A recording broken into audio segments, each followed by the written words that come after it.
അത്യാവശ്യം ചില അറിവ് വാക്കുകൾ ഞാൻ ഇപ്പൊ പഠിപ്പിച്ചു തരാം. ഗൾഫ് മലയാളികളുടെ സ്വപ്നഭൂമി.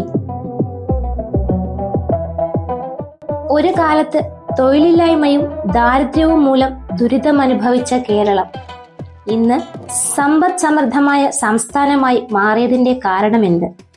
അതിന് പിന്നിലെ ഗൾഫ് പ്രവാസ ജീവിതത്തിന്റെ കഥയാണ് ഇന്നത്തെ വീഡിയോയിൽ നമ്മൾ അന്വേഷിക്കുന്നത്.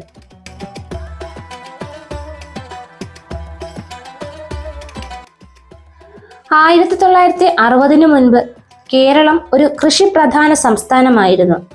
ചെറിയ ചെറുകിട വ്യവസായങ്ങൾ, മീൻപിടുത്തം, കൈത്തറി തുടങ്ങിയവയാണ് ജനങ്ങളുടെ പ്രധാന തൊഴിൽ. എന്നാൽ തൊഴിൽ കുറവും ദാരിദ്ര്യവും വലിയ പ്രശ്നങ്ങളായിരുന്നു.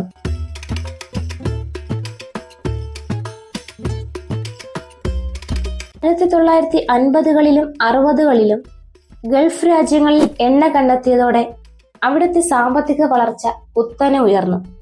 അതിലൂടെ കേരളത്തിലെ ആയിരക്കണക്കിന് ജനങ്ങൾക്ക് ഒരു പുതിയ ലോകം തുറന്നു കിട്ടുകയും ചെയ്തു.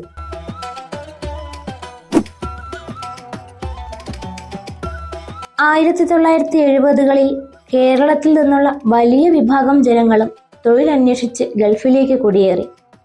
തൊഴിലവസരങ്ങൾ നഷ്ടപ്പെട്ട തന്റെ നാട്ടിൽ നിന്ന് കുടുംബത്തിന്റെ ഭാവി മെച്ചപ്പെടുത്താനാണ് പലരും യാത്ര തിരിച്ചത്.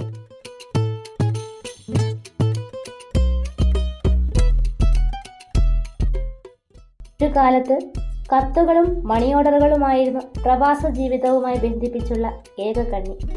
പിന്നീട് ഫോൺ കോൾസും ഇന്റർനെറ്റും വരുമ്പോൾ അകലത്തായിരുന്ന ബന്ധങ്ങൾ കൂടുതൽ അടുത്തു തുടങ്ങി.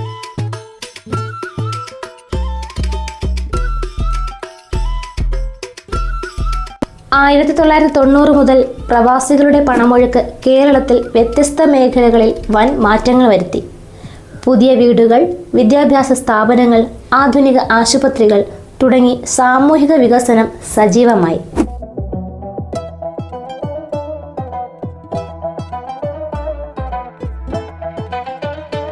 പ്രവാസ ജീവിതം കേരളത്തിന്റെ ഉപഭോഗ സംസ്കാരത്തിന് വലിയ മാറ്റങ്ങൾ വരുത്തി. വീട്ടമ്മമാർക്ക് വിദേശ ആഭരണങ്ങൾ, യുവാക്കൾക്ക് ബ്രാൻഡഡ് കാറുകൾ. പഴയ കാലത്തെ ലളിത ജീവിതം അങ്ങനെ മങ്ങിപ്പോവുകയും ചെയ്തു.